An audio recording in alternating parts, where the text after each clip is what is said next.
Sí, pero está claro que Río +20 por fin está empezando a levantar pasiones y para nosotros estamos encantados de estar hoy aquí. Lo que vamos a hacer es, para hacerlo muy interactivo y basarnos en esos 15 minutos, y no tenemos más tiempo, quiero coger 2 preguntas del público y yo voy a hacer una pregunta que para eso estoy moderando. Entonces, por favor, 2 personas que... Una por ahí, otra pregunta... Y 2 preguntas. Y la tercera la haré yo. Y entonces lo que vamos a responder es, os pido ser muy escuetos y responder un poco en global a las 3 cuestiones. ¿De acuerdo? Muchas gracias a todos ustedes por venir y hablar con nosotros. Tengo una pregunta para casi todas las personas del primer panel. Ustedes nos hablaron de la competitividad de energías renovables y sobre todo de energía eólica. Por más o menos alrededor del año 2016, creo, si no me acuerdo mal de alguno de los slides. Sin embargo, en la prensa internacional estamos leyendo mucho acerca de shale gas y de las nuevas tecnologías de fracking que pueden sustraer en una manera bastante barata nuevas cantidades de gas. ¿Cómo va a competir la energía renovable con ese auge en gas barato que va a llegar al mundo en los años que vienen? Y va a seguir siendo rentable y competitiva la energía renovable si va a llegar esa gran cantidad de gas barato. Segunda pregunta, Víctor. Vamos a recoger todas las 3 preguntas y vamos respondiendo. Bien. Vivimos tiempos complicados, ¿no? Como poco, ¿verdad? Y dentro de esa complicación yo creo que algo que está pasando es que la sociedad, yo creo que no solo la española, sino la sociedad mundial, lo que percibe es que detrás de los que mandan están los que realmente mandan, ¿no? Y yo creo que se está produciendo un desplazamiento de la mirada y un escrutinio mayor en relación con las grandes empresas, ¿no? Entonces, ¿cómo pensáis, desde vuestra posición un poco de grandes empresas, cómo pensáis que las grandes empresas pueden ayudar a construir la gobernanza global que necesita este planeta, que no sea del corto plazo, que no sea del yo miro los mejores intereses para mi Estado-nación y me desentiendo del resto del planeta? ¿Cómo pensáis que se puede contribuir? Pregunta Perfecto, fácil, Víctor. Y mi pregunta, que va muy ligada a la de Víctor, sería, si tuvierais ahora mismo la carta a los Reyes Magos, ¿qué le pediríais a las alianzas público-privadas y cómo creéis que se deben enfocar, dado que tenemos aquí a miembros del Ministerio y vamos a tener después a Guillermina con nosotros? Adelante, podemos ir respondiendo, si acaso a través de Ángel, y vamos contestando así. 2 minutos, ¿eh? Empieza a toser a partir del minuto 2. Me salto la del cracking, que iba más para el primer panel. Y bueno, las preguntas de Víctor siempre son preguntas muy de fondo, con lo cual es complicado contestar en corto plazo. Yo creo que las empresas ¿cómo pueden ayudar? Pues de diferentes maneras. Una de ellas es la capacidad que tienen para generar capacidades en las sociedades en las que están. ¿A qué me refiero con eso? Muchos de los proyectos en los que estamos hablando de desarrollo de renovables, de consumo eficiente, tienen un gran papel también de la empresa como concienciadora, como ayudadora a que hábitos de consumo, a que capacidades de gestión de las tecnologías que hay sean realizadas por toda la sociedad, a extender el concepto, incluso a sensibilizar en el propio concepto de sostenibilidad con ejemplos prácticos, ¿no? Y no me quiero extender mucho, pero tenemos ejemplos muy concretos. Si tú pones un panel solar, no va solo de que pongas un panel solar, sino de que probablemente formes a las personas, que pueden ser mujeres en zonas rurales de África, sobre cómo gestionar esos paneles solares para que a los 2 días no dejen de funcionar. O si pones una cocina más eficiente para que no se intoxiquen en las casas, darles una formación para que no acaben cocinando fuera. Y también va desde el punto de vista más genérico, más aplicable aquí, desde el punto de vista, por ejemplo, del caso de presentados de Smart Cities, de dar herramientas, dar capacidades y herramientas para que en general se produzca un movimiento en general de la sociedad hacia esos elementos. Específicamente, si lo enfocamos como gobernanza en el enfoque de modo de gobierno, yo creo que lo que tienen que hacer las empresas es ser también un ejemplo, y no digo que ahora mismo sea un ejemplo ideal, pero en todo caso lo que sí debe ser una obligación de la empresa es tomar todas esas recomendaciones que están llegando y no tomarlas como una amenaza, sino como una oportunidad de mostrar liderazgo en temas como transparencia, en temas como una gobernanza correcta de las propias empresas, en temas tan relevantes como lo que puede ser todo lo relativo a códigos éticos, a gestión. Y yo creo que ahí lo dejaría. Gracias por esa tos, me ha venido muy bien. Gracias. Elena, adelante. Súper breve.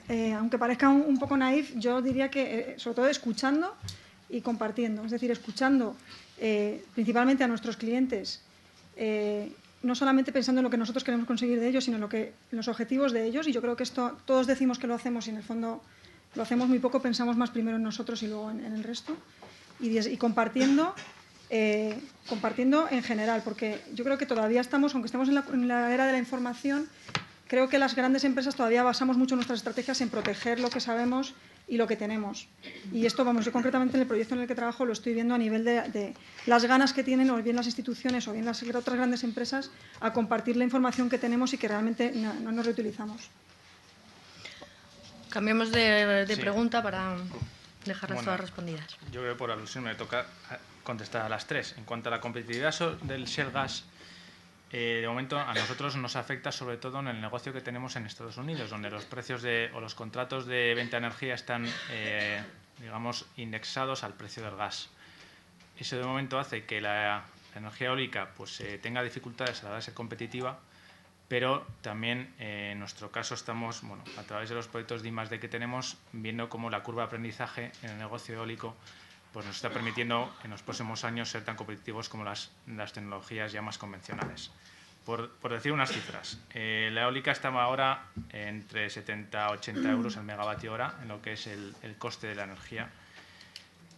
Una central de ciclo combinado está entre 65 y si incluyes precio del CO2 estaría entre 90 y 95 euros por megavatio hora.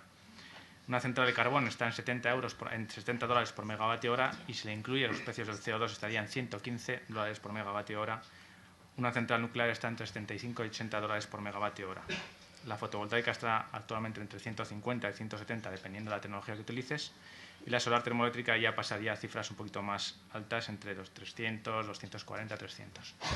En definitiva, creemos que nosotros que la eólica sí que está, como ha dicho una compañera mía de Gamesa, a punto de ser tan competitiva como las tecnologías convencionales.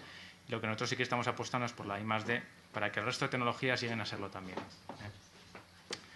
En cuanto a las cómo pueden las grandes empresas medio minuto, o sea que tienes que ir rápido. La gobernanza.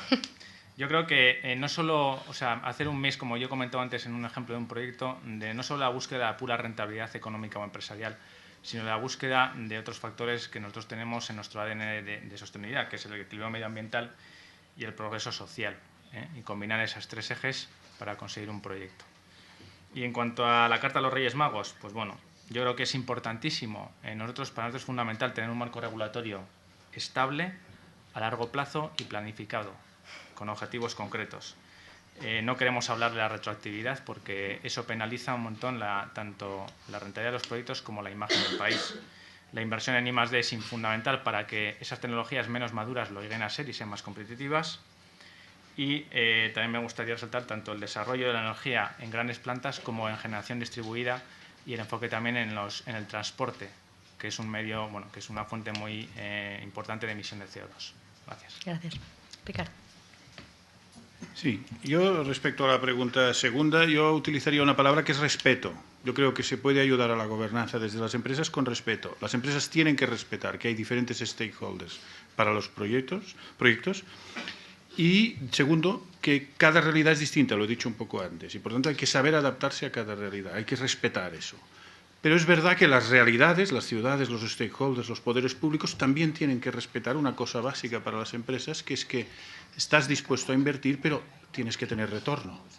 O sea, hay un cierto ida y vuelta de ese proceso, pero yo basaría esa colaboración en esa palabra de respeto y una aproximación local, de ciudad, que es el futuro, probablemente. El 90% de los grandes retos estarán en las ciudades. Y, por último, simplemente añadiendo a esta reflexión sobre la seguridad jurídica, legislativa y eso, que es una demanda en las lógicas público-privadas tradicional, yo añadiría un concepto quizá un poco más abierto, que es que la Administración tiene que ser facilitador. La empresa aporta know-how y la Administración tiene que entender que esa empresa tiene que facilitar que ese know-how se pueda desarrollar, porque al final ese know-how va a redundar en ese interés público que estamos buscando todos. Bueno, en mi caso, muy brevemente las tres preguntas.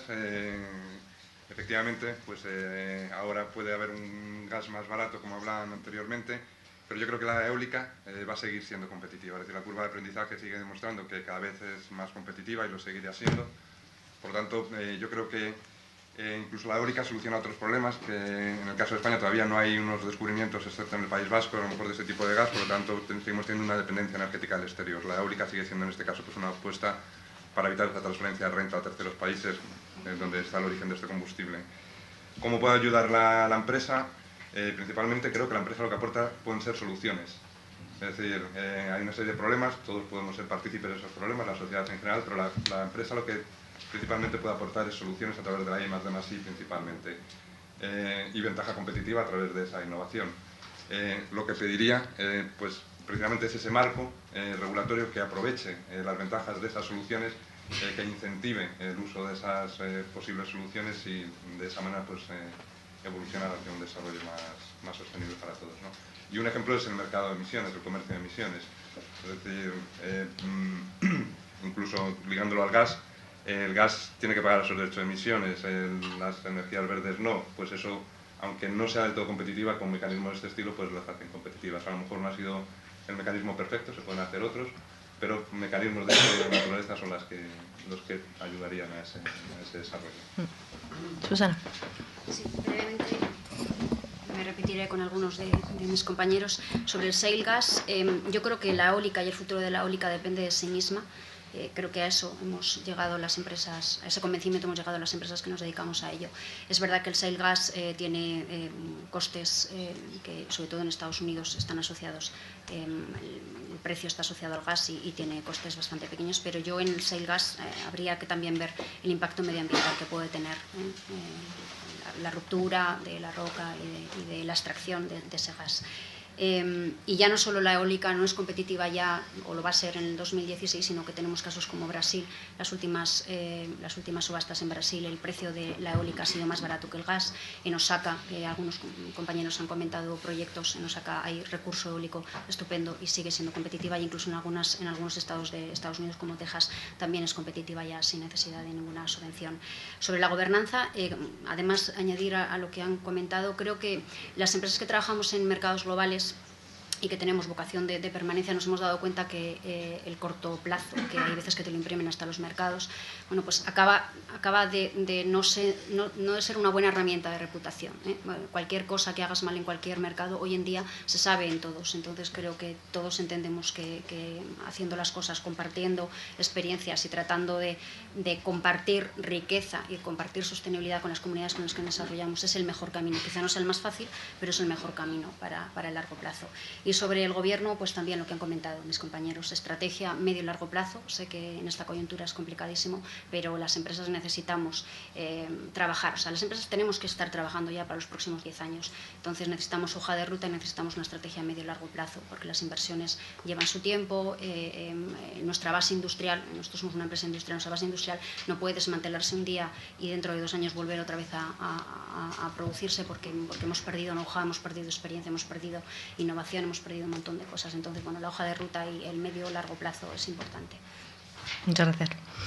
Bueno, como supongo que habrá muchas más peticiones de esos Reyes Magos y dado que hay muchísimas personas aquí con los que no contamos con sus datos, os voy a proponer lo siguiente, y es que todo el mundo que quiera que llevemos a Río +20 una serie de propuestas o ideas concretas que vamos a ir agrupando en temáticas, que por favor nos las haga llegar por correo electrónico. Para eso hay una persona allí al fondo que es Elsa. Elsa levanta la mano vestida de amarillo. Entonces, todos aquellos que creáis que no tenemos vuestros datos de contacto, por favor, dejárnoslo tenemos las tarjetas y os vamos a enviar pues un documento para recopilar estas sugerencias, opiniones, comentarios, etcétera. Y por otro lado también un cuestionario que es el que entregamos siempre en todos nuestros eventos para que evaluéis un poco la jornada y nos transmitáis también otros temas de los cuales os interesaría hablar. Y quiero dar las gracias a todos vosotros por la paciencia de los cambios, etcétera, por vuestro tiempo, y vamos a dar paso a la última parte de la jornada. Muchas gracias.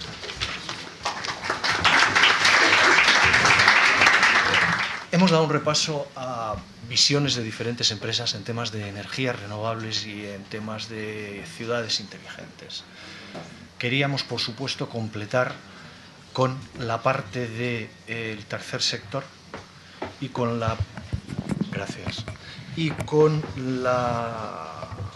otro comentario sobre el papel del sector público en Río+20 para tener una idea de qué, desde el punto de vista de España, qué podemos presentar allí en la conferencia de Río+20 desde los tres ángulos.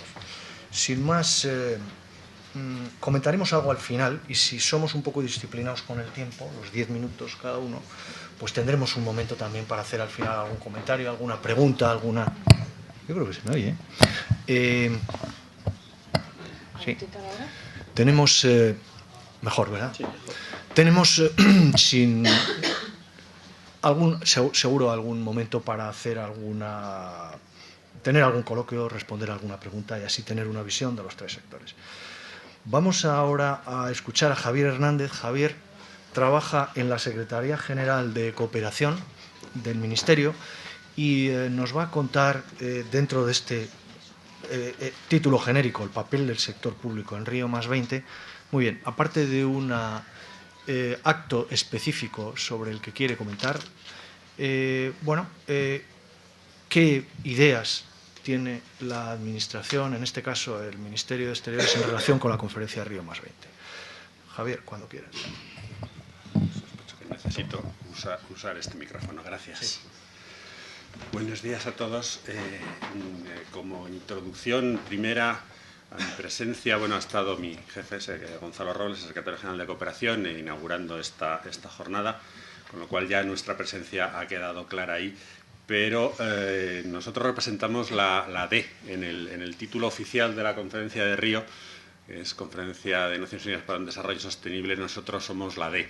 Se ha hablado mucho y muy bien, y nuestros compañeros del Ministerio de Agricultura, Alimentación y Medio Ambiente cubren perfectamente el aspecto medioambiental, es decir, la S, la sostenibilidad. Nosotros también estamos interesados en Río por esa D. Y yo vengo hoy concretamente aquí para anunciar y comunicar a los presentes la organización dentro de la conferencia oficial de Río de un side event, como le llaman, un evento paralelo, el único que España oficialmente inscrito en el programa, como digo, oficial, sobre lo que a nosotros nos preocupa de la conferencia, que como digo es la D de desarrollo. El evento se titula Agua y saneamiento, derechos para un desarrollo sostenible. El título. Agua y saneamiento, derechos para un desarrollo sostenible, y en él pretendemos ilustrar a los asistentes sobre las actividades de España en un sector muy concreto, el del agua y saneamiento, en el que creemos que tenemos mucho que contar. Es un caso claro en el que se junta la actividad exterior de España, representada en este caso por el Ministerio de Asuntos Exteriores y Cooperación, tanto desde el punto de vista, digamos, teórico-político, de la definición del agua y el saneamiento como derechos, deseablemente en el catálogo de derechos humanos. Somos muy activos en ese tema, estamos impulsándolo con otra serie de países afines a esa idea. Estamos impulsándolo en los foros de derechos humanos generales. Y también, como comentaba antes alguien, según la frase inglesa esta clásica que traduciré, de poner el dinero donde se ha puesto antes la boca, estamos poniendo mucho dinero de cooperación en las márgenes de nuestras disponibilidades en el sector del agua y saneamiento, y concretamente el agua y saneamiento en América Latina a través del Fondo Español del Agua y Saneamiento, que se gestiona en toda Iberoamérica con el Banco Interamericano de Desarrollo como nuestro socio estratégico a ese respecto, que ejecuta en cooperación con la Agencia Española de Cooperación una amplia variedad de proyectos, como digo, en el continente americano. Es esa actividad la que pretendemos poner de relieve en Río, que sea conocida por el auditorio que allí está. El evento, como digo, tendrá lugar el día 20 de junio a las 11 de la mañana dentro de la conferencia oficial. Eso somos conscientes que puede restringir relativamente el acceso al público general, pero no obstante, ya dentro de la conferencia hay una amplísima variedad de representantes, por supuesto oficiales, pero también de sociedad civil, que sin duda estará acreditada en Río. En este evento se pretende, como digo, primero defender el concepto de agua como derecho y dar publicidad a nuestras actividades al respecto. Para ello hemos invitado como participantes, aparte evidentemente de nosotros mismos, el secretario general, mi jefe, y un representante destacado del Banco Interamericano de Desarrollo. También hemos invitado a la relatora especial de Naciones Unidas para el derecho humano al agua potable y saneamiento, Catherine Albuquerque, y a representantes de un gobierno receptor de esos proyectos financiados con la cooperación española, con el Fondo Español del Agua, que está todavía por fijar. Hay dos países que podrían ser representados ahí. Una persona representante de la sociedad civil de esos receptores locales de los proyectos, los beneficiarios finales, y también un representante empresarial de una empresa española muy activa en el sector agua y que está ejecutando algunos de estos proyectos del Fondo Español del Agua. No sé si corresponde que haga publicidad concreta, es una de las empresas que han estado representadas en el panel anterior al que acabo de asistir también. Con eso creo que debe ser suficiente. Y confiamos que, en fin, la razón final de la organización de este evento es contribuir desde, como digo una vez más, desde el punto de vista del desarrollo a uno de los objetivos que entendemos importantes de la Conferencia de Río, que es la sostenibilidad. El agua es un recurso escaso y cuya gestión correcta y sostenible es fundamental para el desarrollo y la vida futura de nosotros y nuestros descendientes. Entendemos que va a ser tratado también con intensidad en la parte oficial de la conferencia y en el documento resultado de Río. Y creemos que en este sector, como en algún otro que también he oído en el panel anterior, España tiene un conocimiento y una experiencia en su sector oficial y en su sector empresarial importantes y que interesa publicitar lo más posible, y ese es nuestro objetivo. Muchas gracias. Muy bien, perfecto, Javier. Muchas gracias.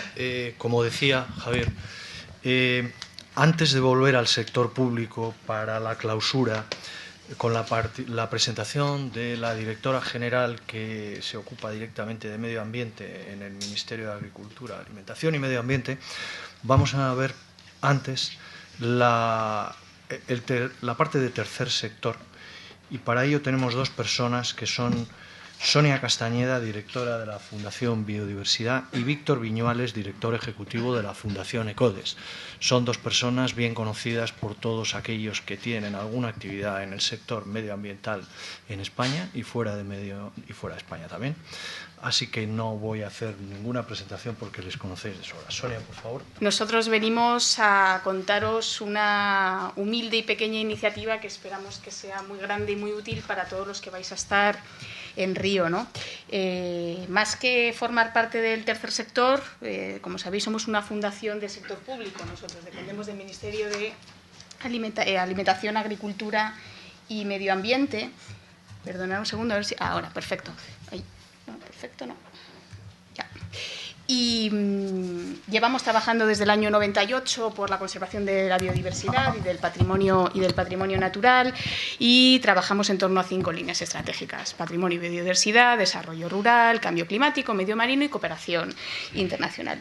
¿Qué es lo que estamos haciendo de cara a Río y por qué estamos aquí? Pues estamos creando un espacio virtual que esperamos que sea útil, como decía, para las instituciones y las personas que vais a estar en ese mare magnum que va a ser Río+20. Lo que queremos con este espacio virtual es simplemente un canal de comunicación entre la sociedad civil y el Ministerio, es decir, que podáis transmitir a la delegación española vuestras aportaciones, vuestros posicionamientos o vuestros eventos paralelos que vais a celebrar allí, etcétera, etcétera, y también que os sirva de encuentro para establecer vínculos con otras entidades que van a estar presentes en Río. Algo muy sencillito, que es muy sencillito, pero que todos sabemos que es muy difícil, que es estar informados, coordinarnos, cooperar y crear sinergias entre nosotros. Para ello hicimos una jornada el pasado 8 de mayo, se llamaba España Camino a Río+20, Encuentro de la Sociedad Civil. Fue una jornada bastante intensa y, en mi opinión, interesante. Participaron más de 120 personas de distintas organizaciones. Había representación del sector sindical, de las ONGs, del sector empresarial, etcétera.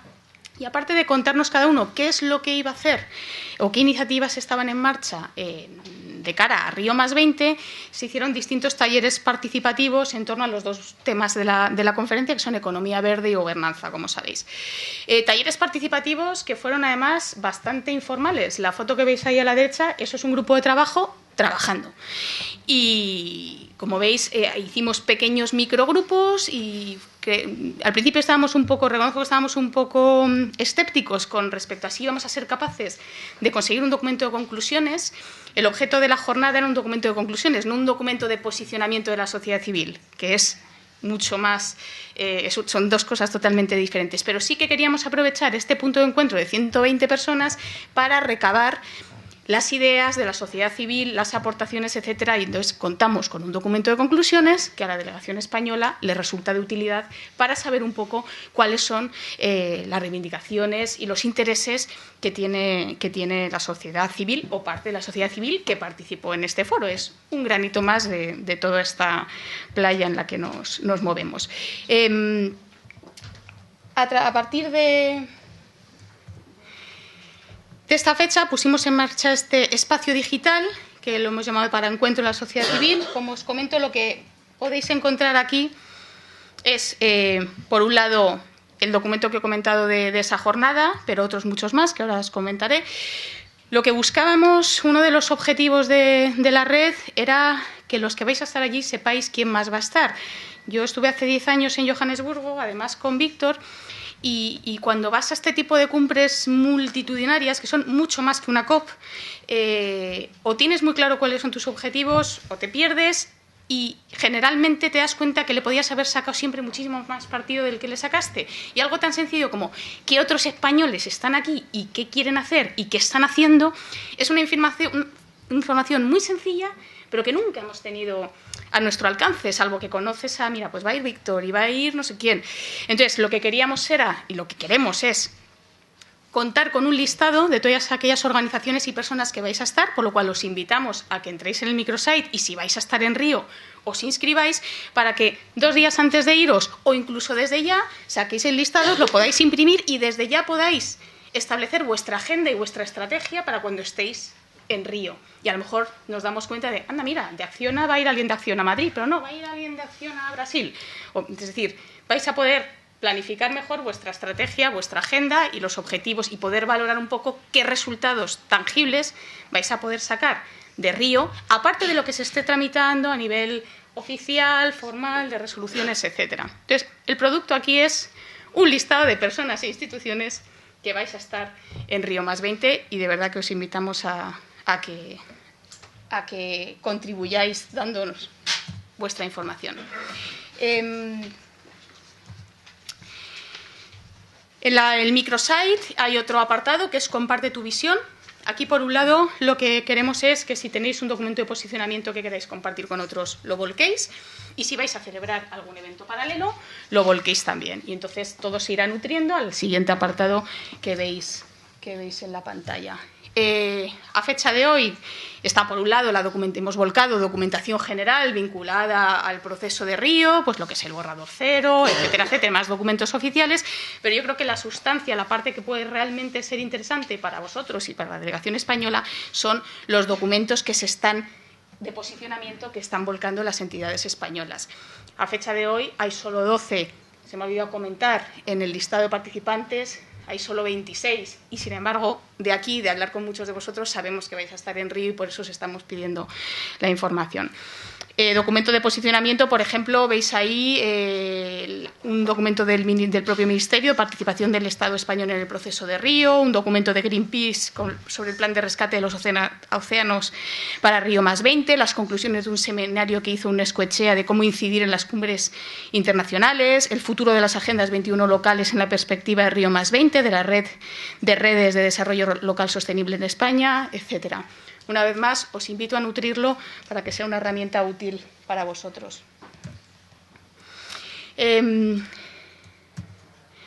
Luego está el apartado de los eventos paralelos. Una vez más, aquí tenéis la agenda oficial, que es la misma que aparece en la web oficial de Naciones Unidas, pero complementada con el componente español de los eventos que vais a celebrar allí, ya sea en el marco de la conferencia o en el marco de la ciudad, en los distintos foros paralelos que se van generando.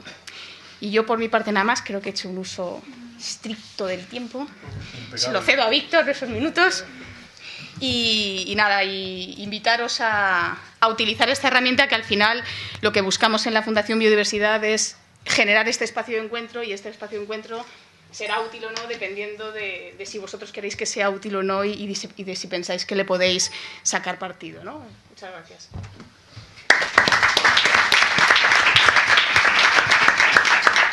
Muchas gracias, Sonia. Desde luego, impecable tiempo. Perfecto. Mientras Víctor va preparándose su presentación, si lo necesita. Pero empieza aquí, Estupendo. Bueno, resaltar que efectivamente la Fundación Biodiversidad supone, de cara a Río+20, ni más ni menos, pues un vehículo, un agregador de todo aquel, especialmente organizaciones del tercer sector, que quieran sugerir ideas o cualquier otra cuestión de cara a lo que tengamos que hacer en Río+20, y al mismo tiempo saber lo que están haciendo los demás. Desde luego es una iniciativa muy interesante, una herramienta muy útil, cosa que nosotros también tratamos de hacer desde el Pacto Mundial, fundamentalmente enfocados en las empresas. Así que si al final conseguimos entre unos y otros poner juntas todas estas piezas, que lo haremos, porque miraremos desde luego y trabajaremos con la herramienta de Sonia, pues fenomenal, porque tendremos más aportaciones. Víctor, cuando quieras. Muy bien, gracias, Juan, por la invitación y por organizar este evento, ¿no? O sea, yo creo que necesitamos espacios fronterizos, ¿no?, de diálogo, ¿no? Y el que se hizo organizado por la Fundación Biodiversidad, y este mismo son espacios fronterizos de diálogo que son muy importantes, ¿no? Quería empezar con una anécdota personal. Yo nací en un tiempo indeterminado, ¿no?, pero en una ciudad, no sé si es muy inteligente o no, que es Zaragoza, en un barrio rural, ¿no? Y por tanto la cultura tradicional rural me es próxima. Entonces ahí había un juego tradicional, sigue existiendo más o menos, que es el soga-tira, ¿no? Y el soga-tira consiste en una soga, y entonces a un lado de la soga se coloca un grupo de personas y otro, y tiran ahí a ver quién se lleva el pañuelo, más o menos. Normalmente era casados contra solteros y estas cosas, ¿no? La última vez que lo hicimos eran chicas contra chicos y ganaron las chicas, ¿eh? Y yo creo que es una metáfora de por dónde vienen los tiempos, ¿no? Pero a donde iba es a que normalmente en la dinámica del cambio social en el que estamos, pues muchas veces funcionamos con el soga-tira, ¿no? Y entonces en un lado están las ONGs, en otro lado las empresas, a veces en un lado está el gobierno, en otro lado no sé qué, pero normalmente, y esa dinámica, ese enfoque es que después de mucho cansancio, a veces el pañuelo no se ha movido. No se ha, después de mucho cansancio, de unos y de otros. A veces ganan unos, a veces ganan otros, ¿no? Pero mucho cansancio y poca productividad. Entonces, con esa lógica, con la lógica del soga tira, podemos resolver, por ejemplo, una cosa que aparecía estos días en la prensa ayer, el que hay un continente, porque yo creo que pues, la dimensión casi es un continente, que es 3 veces la dimensión de España de basura tóxica en el Océano Pacífico. ¿Con esa dinámica podemos resolverlo? No. ¿Podemos resolver con esa dinámica el lograr evitar que suba más de 1 grado la temperatura? No. ¿Podemos tratar de evitar que al menos nuestros hijos, nuestros nietos no tengan los mismos niveles de mercurio que tenemos todos los que estamos en esta sala? No. Y el que crea, el sector que crea que sí que puede, está pecando de soberbia, que es un pecado capital, ¿no? Ergo, ¿qué hacemos, no? ¿Qué hacemos? Porque además a esa lógica, que es la lógica del soga tira, se suma otra lógica endemoniada que es el cortoplacismo. Obama, lo repetía también, va a ir a la cumbre de... Si finalmente va a la cumbre de Río y estará pensando en las elecciones de noviembre de este año. Y Hollande, que es un privilegiado, pues lo tiene un poco más lejos. Él va a pensar en 4 años, tal, ¿no? Pero este es el tiempo en el que los líderes políticos que se reúnen para decidir sobre los problemas globales están pensando. Pero además tiene otro problema, y es que en el mejor de los casos están pensando en lo mejor para su país. En el mejor de los casos. Y con ese enfoque de lo mejor para su país se puede resolver el continente este de basura que tenemos en el Pacífico. No. ¿Se puede defender la corriente del Golfo con este enfoque? Que es del siglo pasado, de los Estados-nación. No. ¿Qué hacemos? Bueno, pues de alguna forma lo que nuestra fundación está, y con otras que ahora contaré, está intentando el afrontar y tratar de combatir estos enfoques que desde mi punto de vista son tremendamente tóxicos, el cortoplacismo, el particularismo y la dinámica del soga tira, ¿no? Entonces, en esa línea formamos parte, hubo una reunión el 19 de enero en Sao Paulo, donde se constituyó el Comité Provisional de la Unión Global por la Sostenibilidad, ¿no? Que su enfoque se va a presentar en Río de Janeiro, pero su enfoque es no ser un evento que ocurre en Río, sino lo que quiere ser es un polo de referencia global para combatir este cortoplacismo y este particularismo. Es decir, que de alguna forma aquellos que sientan que este planeta es la patria común y que ese es el enfoque que hay que trabajar, pues se planteen cómo empujar la gobernanza global a favor de la sostenibilidad. Enfoque multisector, allí estaban en la reunión Bovespa, la Bolsa de Sao Paulo, estaba el Global Compact, estaba Greenpeace, Brasil, no sé si a nivel particular o bueno, estábamos nosotros, quiero decir. En esa unión también está CONAMA, que están los compañeros por aquí, del Congreso Nacional de Medio Ambiente. Bueno, entonces, esa es una línea que nosotros estamos trabajando.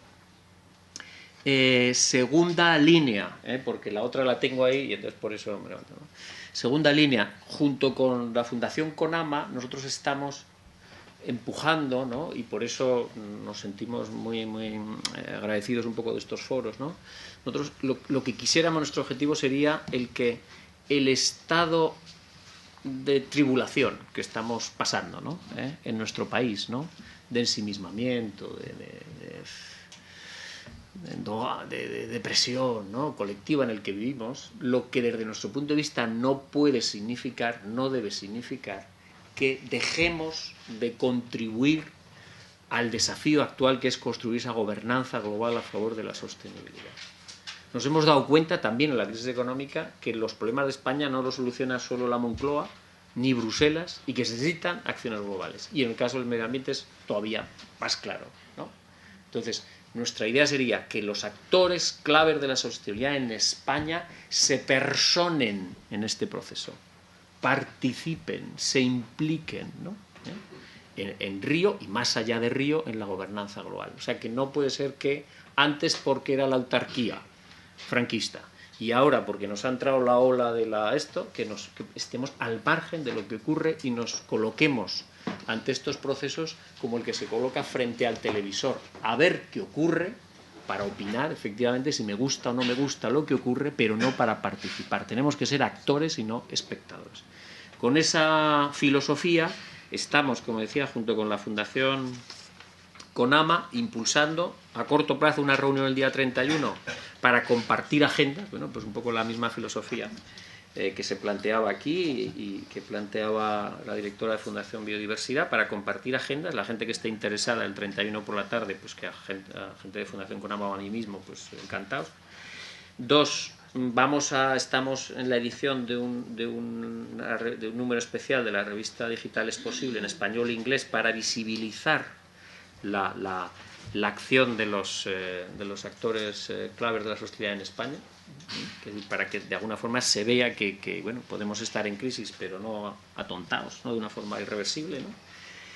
3, y por eso las herramientas que plantea la Fundación Biodiversidad son muy útiles: polinizar en Río, es decir, que haya una polinización, pues nosotros lo que buscaríamos es 2 cosas: que lo que ocurra internacionalmente cuente con los actores españoles, pero que también los actores españoles se impliquen en lo que ocurre internacionalmente, ¿no? Entonces, por tanto, polinización. Y finalmente habrá una reunión dentro del Congreso Nacional de Medio Ambiente en noviembre de este año, un grupo de trabajo que se desarrollará también, ¿no? Entonces, desde nuestro punto de vista, ¿quién debería participar en este proceso? Pues las empresas globales que objetivamente la gente percibe que tienen que ayudar a la construcción de esa nueva gobernanza global, por ocupar el lugar que ocupan, por tener el poder que tienen, así de claro, ¿eh? Y 2, aquella gente que no es una multinacional, no es una empresa global, es un ayuntamiento, es una ONG, pero consciente de su tiempo sabe que hay que enmendar el viejo lema de piensa global y actúa local. Y la enmienda es que hay que actuar también global. Y por tanto cree, desde donde está, que tiene que actuar globalmente, ¿eh? Por tanto, si estáis en uno de esos colectivos, de los que objetivamente obligados a participar en la internalización o que queréis, pues encantados de que y estáis desde luego invitados. Y finalmente la otra iniciativa se ha creado con esta filosofía un poco de tratar de... Esto no sé cómo lo cierro.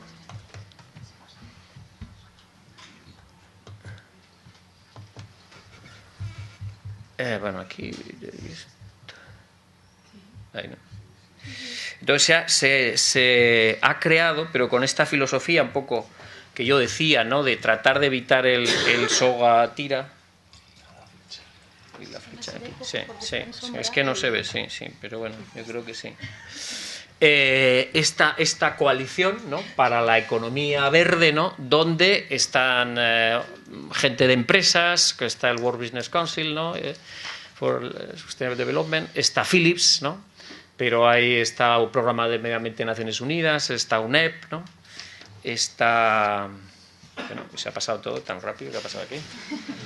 Lo siento, no, me ha dicho que sea rápido, pero no quería ser tan loco, ¿no? Pues se acabó. Es decir, como veis, hay organizaciones tanto que responden a la sociedad civil, ¿no? Como BBF o organizaciones multisector como UICN, ¿no? Está hilo de decir, bueno, entonces, ¿y cuál es la filosofía? Pues un poco la que yo anunciaba antes, de bueno, bien, todas estas organizaciones están de acuerdo en todo lo que piensan. No, por supuesto, pero es que vamos a ser incapaces de hacer 2 cosas a la vez, que es discutir en lo que todavía tenemos diferencias y ponernos de acuerdo y empujar en aquellas cosas en las que estamos de acuerdo. Pues tenemos que ser capaces. Estamos en el siglo XXI. Entonces, la filosofía de esta iniciativa es empujar juntos en esa gobernanza global por una economía verde, ¿no? Muy rápidamente, porque yo creo que Juan ya me estará mirando, pero bueno, la idea es el trabajar en esta, como veis, con 5 temas claves, ¿no? Que bueno, recogen de alguna forma los grandes temas, ¿no? Tanto el tema de las finanzas, que pensamos que es fundamental, como el tema de cómo medirnos, ¿no? Cómo medimos el progreso, cuáles son nuestros dioses, ¿no? Si tenemos dioses equivocados, la hemos liado, ¿no? Y como veis también, aunque lo de Green Economy tiene una componente que puede ser, no, estas son las tecnologías verdes, también pensando en la inclusión, pensando un poco en la gente, ¿no? Aquí es que no se ve.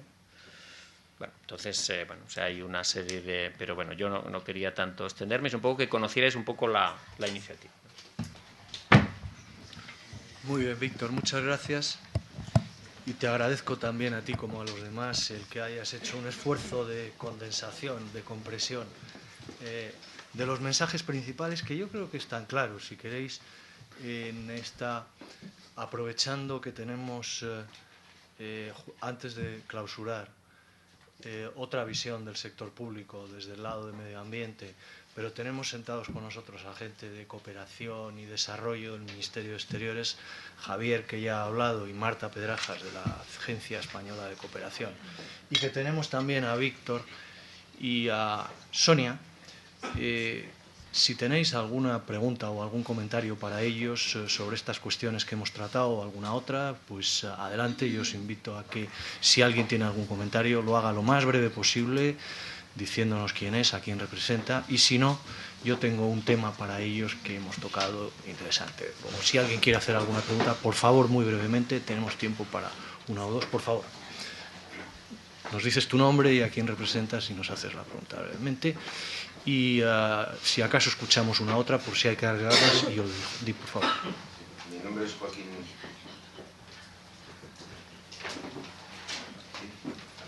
Mi nombre es Joaquín Nieto y soy el director de la OIT para España. Estamos ahora en estos tiempos discutiendo mucho sobre lo que desde la OIT hemos llamado la trampa de la austeridad o el bucle de la austeridad, de cómo determinadas políticas de austeridad están impidiendo la reactivación de la economía. A su vez esto está dificultando que se incrementen los ingresos públicos, a su vez no sale del déficit y de la deuda, y cómo hay que salir. Entonces, quienes han hablado antes, que son las empresas y las empresas ligadas a la economía verde, tienen, yo creo, buena parte de la llave de cómo salir de este bucle. Pero no se trata ahora de reactivar la economía para hacer lo mismo que se hacía antes, porque volveríamos a la misma situación, sino se trata de reactivar la economía para hacer cosas distintas que permitan salir de la crisis. Entonces, bueno, las empresas ahí están y han dicho lo que saben hacer y sus propuestas. La pregunta al sector público y a ver el tercer sector en qué medida puede ahí empujar es ¿qué van a hacer? ¿Qué van a abrir? ¿Qué posibilidades le van a abrir al sector empresarial para poder aportar algo en la salida de la crisis y romper el bucle de la austeridad? En ese sentido, a lo mejor sería interesantísimo empezar por conocer qué piensa la propia Organización Internacional del Trabajo, agregando un componente importantísimo de todo esto, que son los trabajadores de todo el mundo. Y por lo tanto, si hay alguna visión o alguna idea específica, pues estaríamos encantados, seguros, muchísimos, de conocer cuál es esa aportación de los sindicatos en este terreno. Empezando por ahí, y luego le lanzamos algo. Muy bien, Juana. Está muy bien. Esto es lo que se llama un boomerang, ¿no? Estaba preparado la cosa. Bueno, nosotros somos una agencia de Naciones Unidas muy particular, porque somos la única agencia que no está conformada solo por gobiernos, sino que está también la sociedad civil. Y en la OIT tiene el mismo peso los gobiernos que la sociedad civil, y tanto las organizaciones empresariales como las organizaciones sindicales forman parte de la organización y votan y deciden. Y votan y deciden los convenios, que son los que luego determinan las legislaciones laborales de casi todos los países del mundo. O sea, que es un poder legislativo bastante potente el que tiene la Agencia de Naciones Unidas para el Trabajo. Entonces, ¿qué es lo que hemos reflexionado? Hombre, que hay que mantener políticas de consolidación fiscal, pues es bastante sensato. Pero que igual los ritmos de estas políticas de consolidación fiscal y las maneras no deben llevar a ahogar la economía. Entonces, lo que estamos pidiendo a todos los gobiernos del mundo es que abran oportunidades a la inversión económica para poder reactivar la economía. Y también les estamos llamando la atención de otra cosa, que caen en un error si piensan que la reducción de los ingresos es una buena vía para la consolidación fiscal. La reducción de los ingresos está reduciendo también no solo los ingresos de la población, de los trabajadores, de las familias, sino que también está reduciendo los ingresos del Estado. y que la ecuación reducción de ingresos igual a salida de la crisis no está siendo cierta por lo que va. Y entonces que el problema que tenemos es 200 millones de desempleados en el mundo, 75 millones son jóvenes y 500 millones más que en la próxima década llaman a la puerta del empleo. Y entonces el consejo que damos es reactivar economía, que es que junto a las políticas de consolidación fiscal, algo más moderadas y más sensatas, haya reactivación y haya inversión para reactivar la economía. Esa es la parte. Y que se piense muy bien dónde se invierte, porque no son tiempos de invertir en cualquier cosa. Hay que medir muy bien porque el dinero es menor y en ese sentido encontramos, por eso estamos en la coalición de Green Economy, encontramos que la Green Economy no es el único, pero sí es uno de los vectores más interesantes de generación de empleo. En cantidad genera más empleos que la economía convencional y en calidad, porque suelen ser de mejor calidad. Este es nuestro pensamiento. Muchas gracias. ¿Queréis alguno de vosotros reaccionar a estos comentarios o al otro más genérico que ha habido desde el principio, que es qué pueden hacer específicamente las empresas? Ya lo hemos oído efectivamente, pero la sociedad civil o los gobiernos en el tema de la gobernanza. Víctor. Cuando las cosas van mal, lo suyo es la unión, ¿no?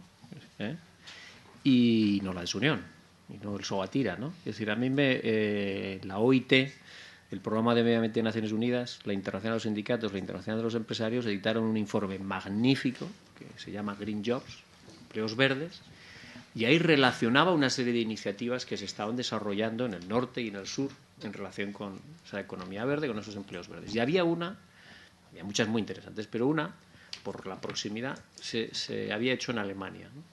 Entonces, en Alemania,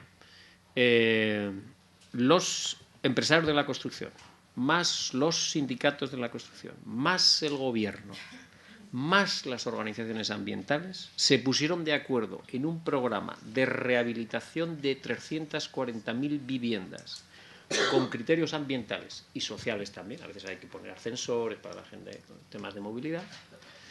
El gobierno alemán invirtió 5.000 millones de dólares, propició la inversión privada de 20.000, ya tenemos 25.000, y recuperó 4.000 por subsidios que no pagó y impuestos que recuperó. Por tanto, movió 25.000 millones de inversión en rehabilitación, invirtiendo 1.000. Bueno, pues para mí es un ejemplo magnífico de cómo es la concertación de voluntades, pero en torno a objetivos que efectivamente pongan de acuerdo lo que es la economía, la ecología, la rehabilitación. Yo creo que es un ejemplo a imitar en este país, ¿no? Está claro. Sonia. Sí. Yo aquí mi intervención, una de las preguntas que hace Joaquín es qué aporta el sector público, y yo como fundación del sector público que somos, no voy a hablar de un contexto macroeconómico ni de políticas macro, pero sí puedo compartir con vosotros iniciativas que tiene una fundación que depende de un ministerio. Es un pequeño indicador, es uno de nuestros pequeños proyectos que pueden tener grandes impactos y grandes resultados, estas pequeñas cosas que pueden ser muy grandes. Y me refiero a dos iniciativas, ¿no?, que tenemos desde la Fundación. Una, el programa Emplea Verde, que es un programa con el que pretendíamos servir de puente entre la política de empleo y la política ambiental, un programa que tiene una dotación de 44 millones de euros que financiamos con Fondo Social Europeo y que está ya terminando su andadura y que nos ha permitido ver y apoyar más de 125 proyectos de distintas entidades. Y cuando hablo de entidades me refiero a entidades como federaciones empresariales, sindicatos, ONGs, fundaciones, etcétera. Proyectos que lo que buscaban era la consolidación de empleo o la reconversión de trabajadores de esos sectores que estaban y que están en crisis a sectores que presentan un nicho de viabilidad y un nicho de negocio un poco más esperanzador. Proyectos en los que han colaborado más de 260 socios colaboradores con estas entidades que ejecutaban los proyectos, y esos socios colaboradores eran empresas, pequeñas, medianas y grandes empresas, eran bancos, son, porque a fecha de hoy tenemos 60 y pico proyectos todavía en marcha, ¿no? También entidades sin ánimo de lucro, administraciones, etcétera. Por lo cual, ejemplos de proyectos en los que están distintos actores de distintos sectores trabajando por el empleo y el medio ambiente, en proyectos muy vinculados a estos dos mundos, ¿no? Los indicadores que estamos recabando de los proyectos que terminaron su ejecución, a efectos de formación, son buenos y sabemos que estamos dando y se han estado dando una formación en tiempos muy difíciles, por lo cual en muchos casos esa formación ha servido para que gente no perdiera su empleo y eso es difícil de cuantificar, pero sí sabemos que se han formado a más de 50.000 personas, sí sabemos que esos proyectos han creado o han evitado que murieran más de 800 empresas. Nuestra intención al inicio en 2007 era que se crearan empresas. Bueno, con que no se mueran ya nos damos por satisfechos. Muchas de ellas son microempresas, muchas de ellas son autoempleo. Y eso es lo que nos llevó el año pasado a lanzar un proyecto de apoyo a emprendedores verdes. Y retomando el tema de la inversión, insisto, en nuestro marco micro, pero que es un pequeño indicador que puede tener impactos muy positivos y muy grandes en la vida de aquellos emprendedores o empresarios que quieren poner en marcha iniciativas empresariales en los tiempos que corren. Esta red que lanzamos hace un año tiene más de 3.000 miembros, nos han presentado más de 200 planes de negocio al concurso que tenemos en marcha. Esos son 200 personas que tienen ahora, a fecha de hoy, una empresa de las que llamamos verdes, de las que llamamos empresas que contribuyen a esa economía verde de la que se va a hablar en Río, y empresas que están buscando inversión y financiación. Y como institución pública que somos, hemos intentado aunar las iniciativas de la Empresa Nacional de Innovación de la DGPYME a los inversores privados a través de la Asociación Española de Business Angels y a las entidades financieras a través de Trio 2 Bank, y hemos estado conformando una bolsa de inversores y financiadores. ¿Para qué? Para ver si somos capaces, y eso lo sabemos a final de año, de llegar a canalizar a estas iniciativas verdes que están en marcha o que se quieren poner en marcha en un foro que haremos a final de año, ¿no? Insisto, pequeñas cosas que pueden tener grandes resultados y que, bueno, pues se puede tomar como un indicador de un proyecto y unas iniciativas que se están llevando a cabo desde instituciones vinculadas al sector público como nosotros. Gracias, Sonia. Muy bien, pues si os parece... Sí, una reflexión. ¿Perdón? Aquí al fondo. Si tenemos tiempo. Sí, tenemos tiempo. Me presento, soy Mariluz Castilla, de PwC. Quería lanzar una reflexión a la mesa desde el mundo empresarial. Como empresa global, nosotros vamos a participar en Río, y ayer salieron los resultados de una encuesta a 26 países al mundo empresarial que se ha realizado desde Price, y quería compartir dos reflexiones con la mesa para ver si esto provoca algún tipo de reacción. Es una encuesta que se ha hecho al mundo empresarial pensando en las expectativas que tiene precisamente las empresas en torno a la conferencia de Río. Y una de las conclusiones es que dicen los empresarios que estarían dispuestos a incrementar el nivel de compromiso en sostenibilidad si de Río salen compromisos ambiciosos. Ya, 1 de cada 7 empresarios dice eso.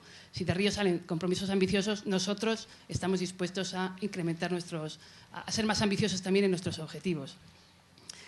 Los altos ejecutivos dicen que les preocupa, y les preocupa mucho el tema energético, o sea que la discusión de esta mañana pues, está muy bien traída.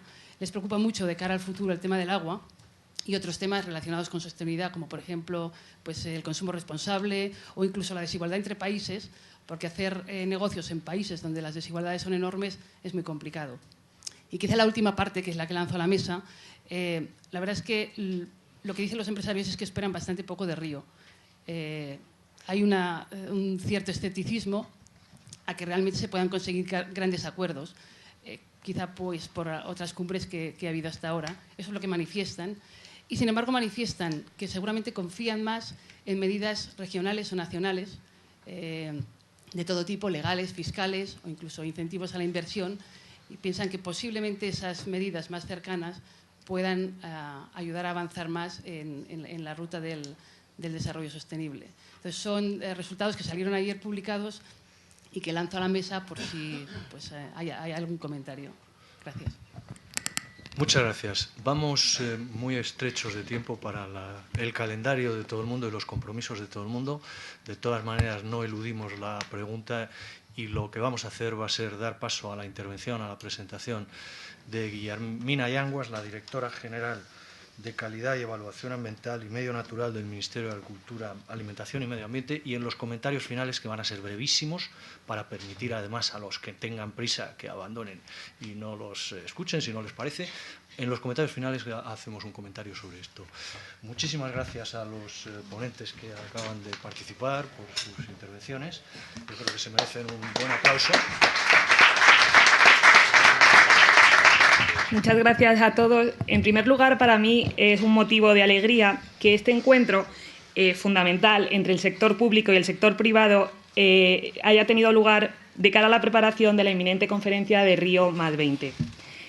Tengo que agradecer al Pacto Global España haber facilitado este espacio de diálogo, al Ministerio de Asuntos Exteriores y Cooperación y, por supuesto, también a la Casa de América por habernos permitido realizar este encuentro en esta sede tan impresionante.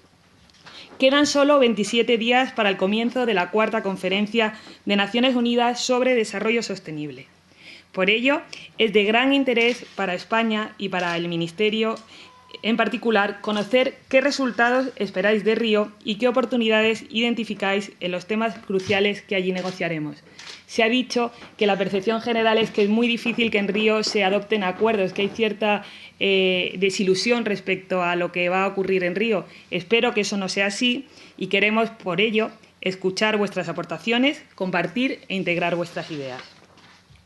Sabemos que la participación activa de la sociedad civil es un hito en la futura conferencia de Río +20. El sector privado está mucho más presente hoy que en el año 1992 en los foros internacionales en los que se debaten cuestiones relativas al medio ambiente y a la sostenibilidad.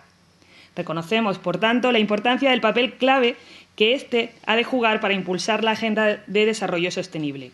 De hecho, la Unión Europea lo ha plasmado de esta forma en las recientes conclusiones del Consejo, en donde se ha destacado la importancia de la colaboración público-privada para fomentar el desarrollo sostenible en sectores clave como la agricultura, el agua o las energías renovables.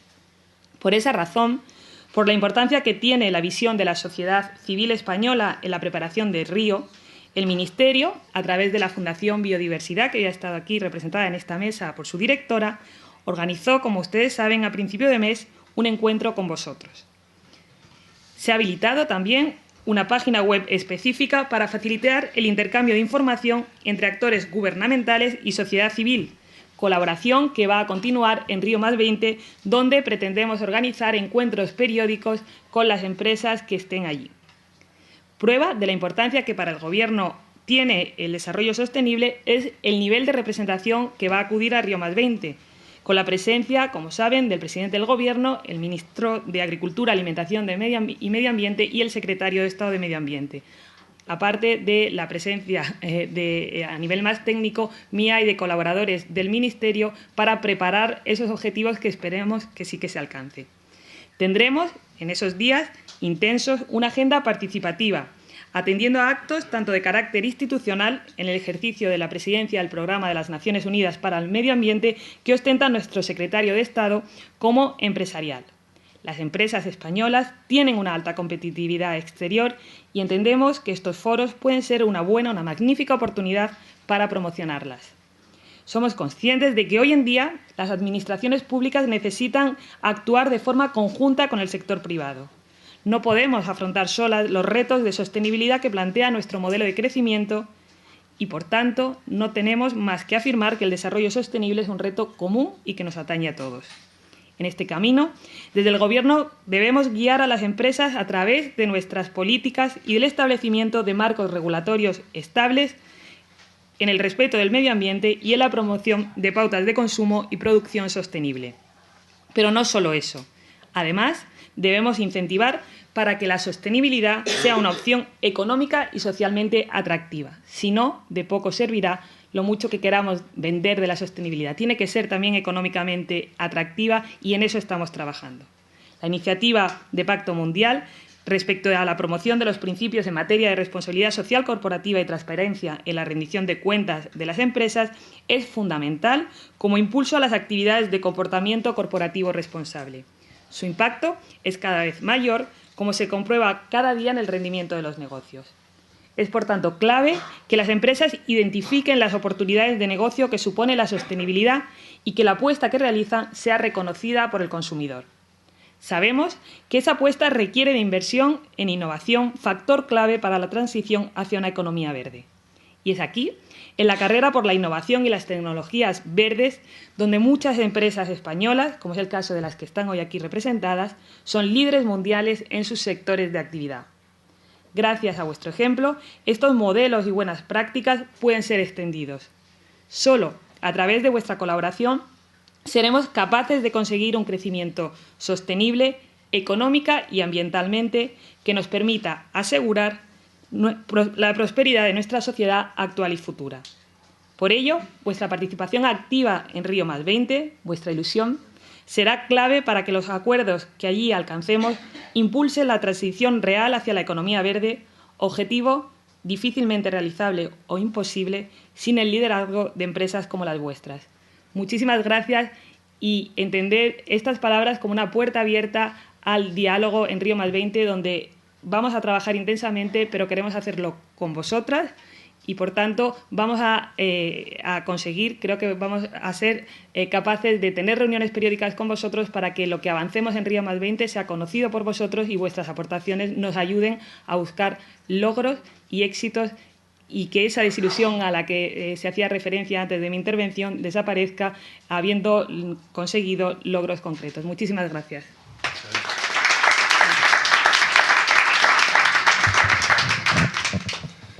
Muchas gracias a la directora general, muchas gracias a todos los ponentes y a todos los que han participado con las presentaciones, con los comentarios, con las preguntas.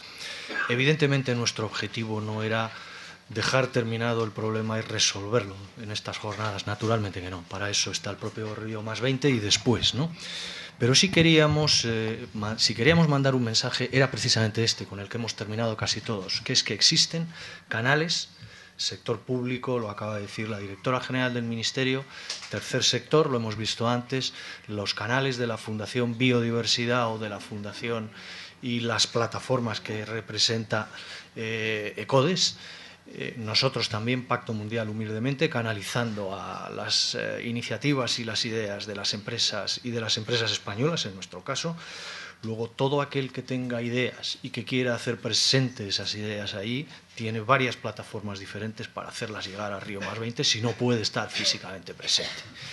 Serán escuchadas todas, estar seguro, a través de las diferentes herramientas que hemos comentado. Se trataba de poner el énfasis en 2 o 3 cosas y nosotros queríamos explicar esto, queríamos explicar qué va a hacer la red española del Pacto Mundial en Río+20, que va a hacer precisamente lo que habéis visto esta mañana. Y además otra cosa que no la hemos querido hacer aquí, pero dedicaremos algún tiempo a enfocarnos también en las pequeñas y medianas empresas. Hemos hablado mucho de grandes empresas, hemos hablado de multinacionales españolas.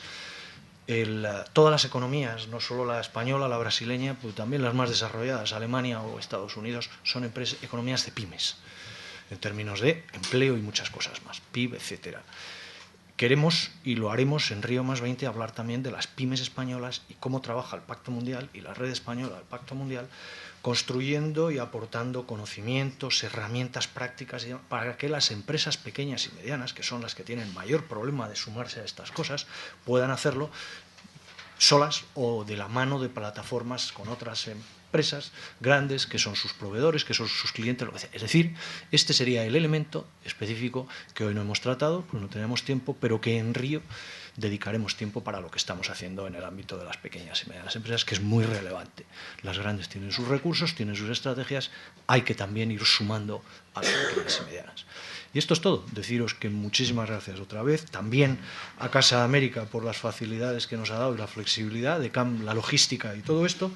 Y insisto, el mensaje es este: todo aquel que tenga una idea, una sugerencia, la que sea, aquí ha escuchado diferentes vehículos para hacerlo y será atendido. Muchas gracias a todos.